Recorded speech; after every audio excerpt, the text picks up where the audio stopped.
Hello everyone, Aaron here and welcome back to Leetcode. Today we are doing leaf-similar trees. Consider all the leaves of a binary tree, from left to right order. The values of those leaves form a leaf value sequence. So the leaf value sequence of this tree will be 67498. Sure enough, that is true. Two binary trees are considered leaf similar if their leaf value sequences are the same. So for example here, 67498, 67498. The trees themselves are very different, but the leaves, when read from left to right, are identical. Here we have 2-3 and 3-2, although they contain the exact same values, they're in a different order, so they're not leaf similar. Okay, this is a neat little problem actually, and I have a couple of ideas on what I want to do with it. So I think the first thing we want to do is define the leaf sequence.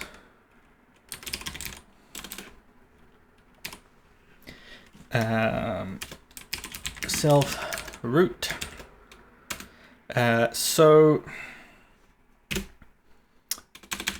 Hang on. How do we want to do this exactly? There's lots of ways to do this. I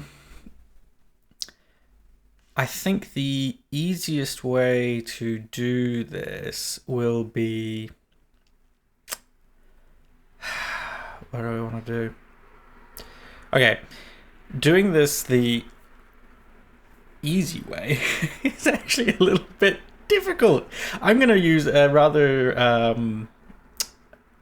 cool Python feature actually, which is called a generator. So the idea is normally when you finish a function, you return your value that you've constructed in the function, but you don't have to return. If you don't use a return statement, well, on the one hand, what it can do is it can return none. Implicitly, everything has to return something, and if you don't explicitly return something, you return a none. But you can also use a yield statement, and this is like a return and come back. So if I yield 1, I can then have another yield statement that says, well, once you've dealt with this, you've returned the 1 and then come back. I'm going to return a 2, and you can then come back, and then of course it dies. So we're stopped. We're stopped in our yield and come back sequence. But the reason I think that'll be useful is because basically we can yield from this function recursively.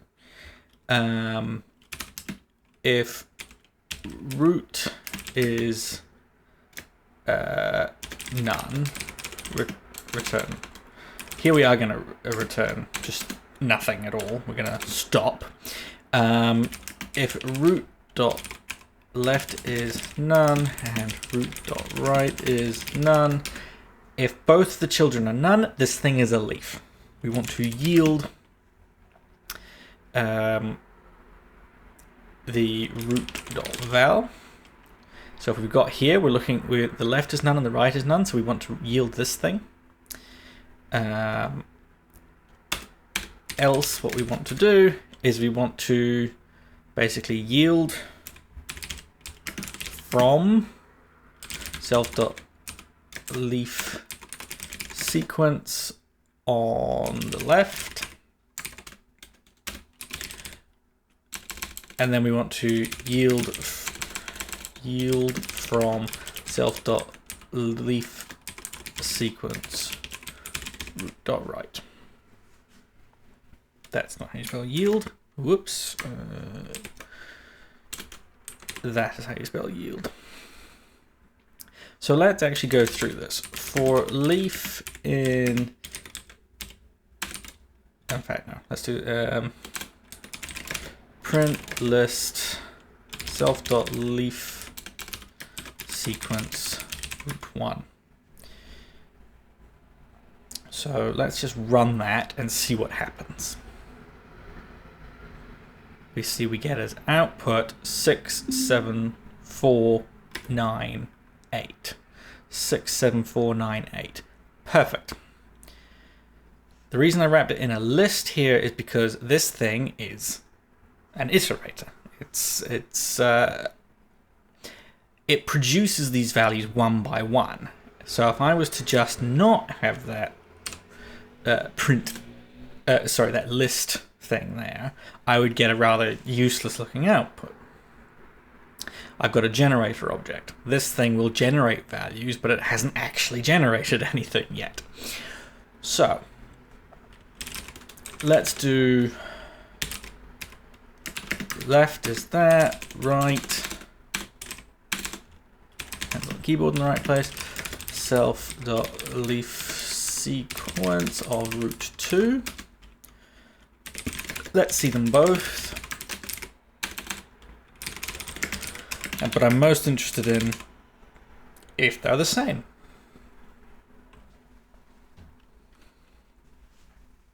Nice.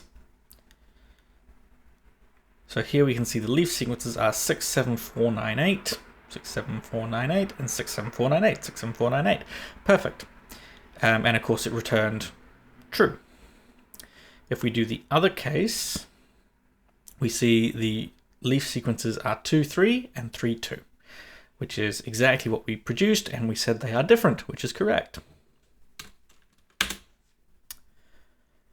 Now, there is a little optimization I want to make here. Again, this is, I am turning this easy problem into something way more over-engineered than it really needs to be.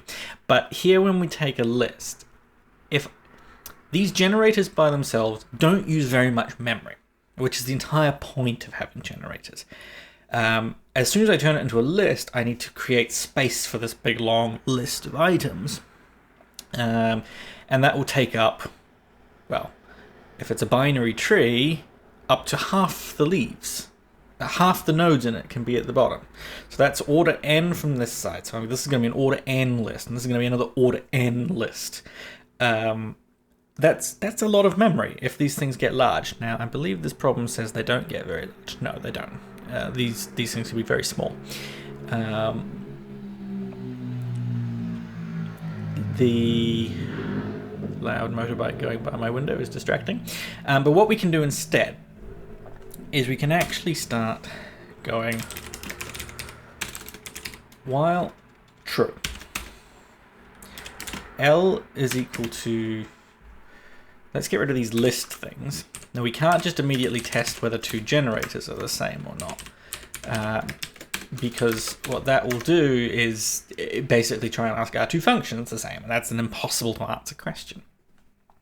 But what we can say is, what I would quite like to say is that all L is equal to R for L R in zip left right. Now, this initially looks like it'll work. I need to return it though.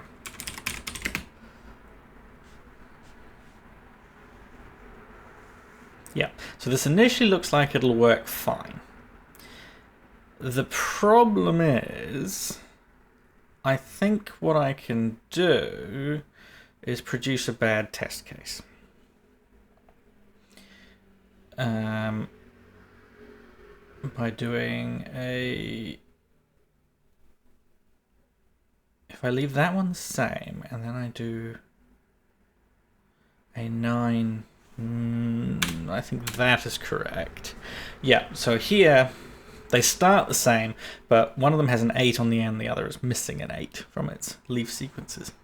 If I run that test case, it fails. Now, our previous list solution didn't fail on this case. It would have succeeded here.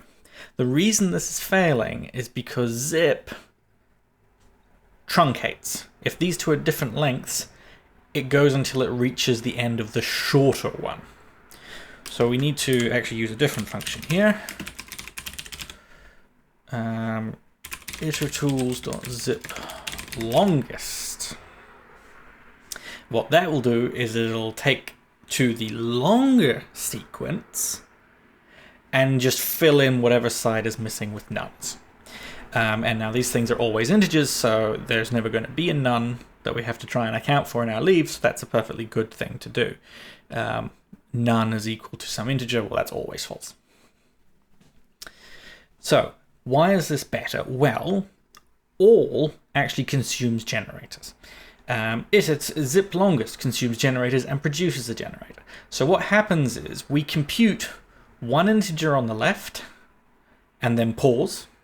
And we compute one integer on the right and then pause. We combine them together in this zip longest thing.